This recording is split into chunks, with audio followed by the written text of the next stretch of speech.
পাতিল ভরে যখন বিরিয়ানি রান্না করি 1 দিন 2 দিন 3 দিন, তারপর তো অল্প স্বল্প আমাদের থেকেই যায়।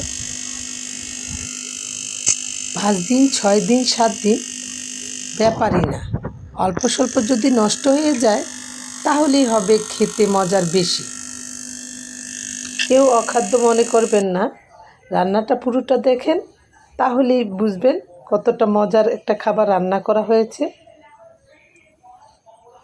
রান্নার পদ্ধতিটা দেখলে সত্যি বলছি খেতে ইচ্ছে করবে। কেউ আবার ভাবতে পারেন পচা জিনিস খাবো, পেট নষ্ট হবে। আগুনের কাছে কিছুই থাকে না। ঘি, দুধ, 2-1টা মাংস, পোলাওর চাল, কত দামি খাবার ফেলে দেওয়া যায়? এরকম একটা মজার খাবার বানিয়ে নিলেই তো হয়।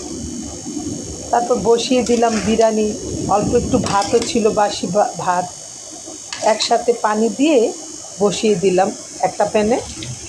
তারপর ধুয়ে রাখা কিছু ডালও দিয়ে দিলাম, লবণ দিয়ে দিলাম, হলুদ, মরিচটা খুব সামান্যই দিতে হবে, যেহেতু ঝাল হবে না খাবারটা, অতিরিক্ত ঝাল হলে খেতে মজার লাগবে না।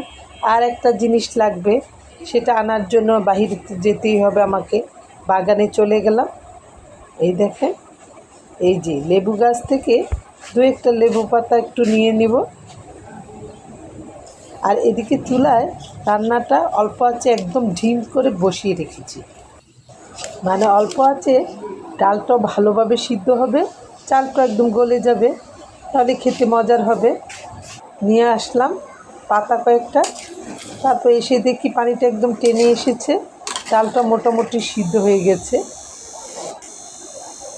তারপর দিয়ে দিলাম কয়েক ফালি আম, একটু টকটক লাগলেই খেতে ভালো লাগবে বেশি। কাঁচামরিচও দিয়ে দিলাম। এখন নেড়ে চেড়ে চাল ডালটা যেহেতু গলে এসছে আরেকটু গালিয়ে দিলাম।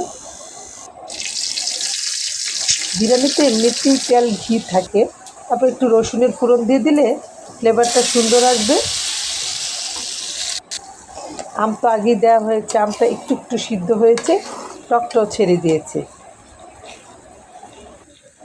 আপনার ইচ্ছে করলে পান্তা ভাত দিয়েও এইভাবে করে বানিয়ে নিতে পারবেন, মজা লাগবে, সত্যিই মজা লাগবে। আমরা তো ভাত, মাছ, মাংস অনেকেই খাই, মাঝে মধ্যে এরকম খাবারগুলি মুখের টেস্টটা একদম ফিরিয়ে নিয়ে আসে। তারপর বাগান থেকে পেড়ে আনা লেবু পাতাও একটু ধুয়ে ছিঁড়ে ছিঁড়ে দিয়ে দিচ্ছি। অল্প একটু খিচুড়িতে ঢুকে ঢুকে দিলে গ্রানটা ছড়াবে। এবং এরই মধ্যে আমি কিন্তু চুলাটা বন্ধ করে নিয়েছি, তা না হলে লেবু পাতাটা তিতা হয়ে যাবে, খেতে ভালো লাগবে না। খুবই মজার, সুন্দর ফ্লেভারের একটা মজার খাবার।